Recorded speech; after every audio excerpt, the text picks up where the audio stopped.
안녕하세요, 여러분. Sean Korean Language Online Class가 진숑 ဖြစ်ပါတယ်. 제가 디니로 여러분하고 자마자 소리 제가 그라마리 듣고တင်ကြပြီးမှာ ဖြစ်ပါတယ်. ဒါဆိုရင် ဒီ grammarly가 ဘယ်လိုအခြေအနေမှာသုံးလို့ရတယ်, မြန်မာလိုအဓိပ္ပာယ်ဘယ်လိုရှိလဲဆိုတာကို 쟤네အတူတူ ဗီဒီယိုဆုံးထိလိုက်ပြီးတော့လေ့လာကြည့်ကြရအောင်. 네, 그럼 시작합니다. 다소인 제로 디 자마자 소리 grammarly고 블루 팬의 되동네 번호.အဲ့တော့ 블루 팬의 되동네ဆိုတာကိုချိန်မပြောခင်မှာကိုရီးယားဘာသာစကားမှာ fan တစ်မျိုးရှိပါတယ်။ချက်ဗီဒီယိုတွေတင်နေသူဆိုရင်တော့တော်တော်များများသိတယ်ဆိုပေမဲ့မသိသေးတဲ့ကလေးတွေအတွက်ချက်ပြန်ပြီးတော့ရှင်းပြပါမယ်။ကိုရီးယားဘာသာစကားမှာကျတော့ fan တစ်မျိုးရှိပါတယ်။ဘာ fan နဲ့ဘာ fan လဲဆိုရင် action fan နဲ့ quality fan ဆိုရင်နှစ်မျိုးရှိတယ်ပေါ့နော်။ action fan ဆိုတာကကျတော့နေ့စဉ်နေ့တိုင်းအလွယ်မှတ်မယ်ဆိုရင်နေ့စဉ်နေ့တိုင်းလုပ်တဲ့ fan တွေလို့မှတ်လို့ရတယ်။အင်္ဂလိပ်စာမှာကျတော့ fan ပေါ့နော်။ဘယ်လို fan မျိုးလဲဆိုတော့စားတယ်၊သွားတယ်၊နေတယ်၊ထိုင်တယ်၊စာလုပ်တယ်၊စာရေးတယ်တချင်းဆိုတယ်ဒီလိုမျိုးပေါ့ကျတော့ကိုနေ့စဉ်နေ့တိုင်းလုပ်လို့ရတဲ့ fat တွေကို action fat တွေလို့ခေါ်တယ် quality fat ကြတော့ကျတော့ကတဘာဝအတိုင်းပါလာတဲ့ fat မျိုးပေါ့နော်တဘာဝအတိုင်းဖြစ်လာတဲ့ fat တွေမူရပါလာတဲ့ fat တွေဆိုရင် quality fat လို့ခေါ်တယ်အင်္ဂလိပ်စာမှာဆိုရင်ကျတော့ adjective နဲ့တူမှာပေါ့နော်ကဲဟုတ်ပြီဒါဆိုရင်တော့ကျတော့ကကိုရီးယားဘာသာမှာဒီ fat မျိုးရှိရဆိုတော့သိသွားပြီဆိုရင်ကျတော့ဒီနေ့သင်မဲ့စကားပြော grammar မှာဘယ် fat နဲ့တွဲသုံးလဲဆိုရင်ကျတော့ action fat လေးနဲ့တွဲသုံးပြရပါတယ်အဲ့တော့action fat နဲ့တွဲသုံးတယ်ဘလို့အခြေအနေမှာကျတော့သုံးလဲဆိုရင်ရှေ့ကအရာလုပ်ပြီးတာနဲ့ရှေ့ကကိစ္စဖြစ်ပြီးတာနဲ့ချက်ချင်းနောက်ကအရာဆက်ဖြစ်တယ်နောက်ကအရာကိုဆက်လုပ်တယ်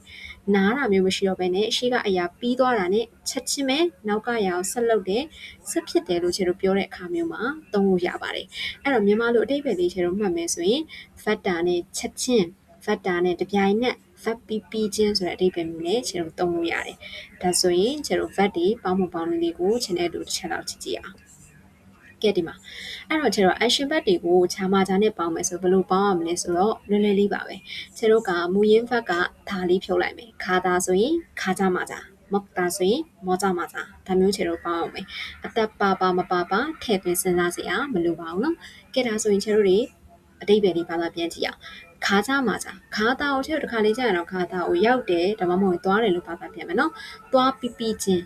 ရောက်ချင်းရောက်ပြီဆိုတာနဲ့ဒီလိုဘာသာပြန်လို့ရတယ်မောက်ကြမှာကြစားပြီးတာနဲ့ချက်ချင်းစားပြီးချင်းဒုချက်ခါကြမှာကြရောက်ချင်း전화하자마자ဖုန်းဆက်ပြီးတာနဲ့တပြိုင်နက်들어가자마자ဝင်သွားတာနဲ့တပြိုင်နက်출발하자마자အဲ့တော့출발하다ဆိုတာထွက်ခွာတယ်ပေါ့နော်ထွက်ခွာပြီးချင်းထွက်ခွာသွားပြီဆိုတာနဲ့타자마자စီးတာနဲ့ချက်ချင်းစီးပြီဆိုတာနဲ့ဒီလိုဘာသာပြန်လို့ရတယ်အဲ့တော့မြန်မာလိုအဓိပ္ပာယ် factor နဲ့ verb ပြီးဆိုတာနဲ့ factor နဲ့တပြိုင်နက် verb ပြီးချင်းဒီလိုဘာသာပြန်လို့ရပါတယ်ကဲဒါဆိုရင်ကျတော့ပို့ပြီးတော့နားလည်သွားအောင်ဥပမာစာကြောင်းလေးနဲ့တွေ့ပြီးတော့မှတ်ကြည့်အောင်ဒီမှာနော်အဲ့တော့ပထမတစ်ကြောင်းကိုကျတော့အရင်ဖတ်မယ်ဆိုရင်거기 가자마자 나한테 전화해라အဲ့ဒီကိုရောက်ချင်းဒီနေရာမှာကျတော့ခါတာကိုရောက်ပြီဆိုတာနဲ့ဘာသာပြန်လိုက်မယ်နော်အဲ့ဒီကိုရောက်ချင်းအဲ့ဒီကိုရောက်ပြီဆိုတာနဲ့나한테 전화해라ငါ့ကိုဖုန်းဆက် 이렇게 밥 먹자마자ဒီလိုမျိုးထမင်းစားပြီးချင်း가는 거 정말 싫어ထမင်းစားပြီးချင်းတနေရာကိုသွားရတာကိုတကယ်မုန်းနေမကြိုက်ဘူးပေါ့နော်ဒီမှာတော့ခါတာကိုသွားတည်လို့ချေတော့ဘာသာပြန်ပါတယ်နောက်တစ်ခု네가 전화하자마자 네가ဖုန်းဆက်လိုက်ပြီဆိုတာနဲ့네가ဖုန်းဆက်ပြီဆိုတာနဲ့네가စီကိုဖုန်းဆက်လိုက်ပြီဆိုတာနဲ့공항으로 데리러 갈게 네စိတ်ကိုလာကြည့်ပါမယ်ပြီးရင်그는သူကတဲ့대학을 나오자마자အဲ့တော့대학을 나오다ဒီနေရာမှာကျတော့대학을 졸업하다နဲ့တူလိမ့်မယ်ဘွဲရပြီးချင်းပေါ့နော်သူကဘွဲရပြီးချင်းအလုပ်တွေပါရတာမဝင်တော့ဘူးဘွဲရပြီးချင်းပဲ바로ချက်ချင်းပဲ결혼했다မင်္ဂလာဆောင်ခဲ့ပါတယ်အဲ့တော့ तू ကဘွဲရပြီးတာနဲ့ချက်ချင်းဘွဲရပြီဆိုတာနဲ့ချက်ချင်းမင်္ဂလာဆောင်ခဲ့တယ်တဲ့그녀는သူမက소식을 듣자마자သတင်းကြားချင်း소식ဆိုတာကျတော့သတင်းစကားကိုပြောချင်တာเนาะအဲ့တော့သတင်းကြားချင်းမှာပဲ말문이 막혀다 말문ဆိုတာကကျတော့ဒီပြောရမယ်ဆိုရင်ပေါ့နော်ပြောစရာစကားမေ့တာပေါ့နော်ဘာပြောလို့ပြောရမှန်းမသိတော့ဖြစ်သွားတာအဲ့တော့သူမကသတင်းကြားချင်းစွန့်အပ်သွားတယ်ဘာပြောရမှန်းမသိတော့ဘူးဖြစ်သွားတယ်ဒီလိုအဓိပ္ပာယ်မျိုးပြောတာအဲ့တော့ကျတို့ကအချင်းချုပ်ပြန်ပြောရမယ်ဆိုရင်ဒီဂျာမာဂျာဆိုတဲ့ grammar လေးကရှေ့ကအရာလုပ်ပြီးတာနဲ့ဖြစ်ပြီးတာနဲ့ချက်ချင်းပဲနောက်ကအရာကိုဆက်ဖြစ်တယ်ဆက်လုပ်တယ်လို့ပြောချင်တဲ့အခါမှာသုံးလို့ရပါတယ်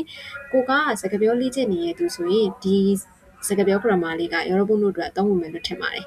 ကဲဒါဆိုရင်ခြေတို့ဒီနေ့အတွက်သင်ခန်းစာလေးကဒီလောက်ပါပဲအဲ့တော့စကားပြော grammar တွေကတော့ခြေတို့ grammar အနေနဲ့အရင်ကြီးရှင်းစရာတော့မရှိဘူးဒါပေမဲ့လက်တွေ့မှာအသုံးဝင်တဲ့ grammar လေးကိုပဲခြေရွေးချယ်ပြီးသင်ပေးတာဖြစ်တဲ့အတွက်ကြောင့်မလို့ 여러분တို့အတွက်ဒီဗီဒီယိုလေးကအထောက်အကူအများကြီးဖြစ်ဖို့အတွက်ခြေမျှော်လင့်ပါတယ်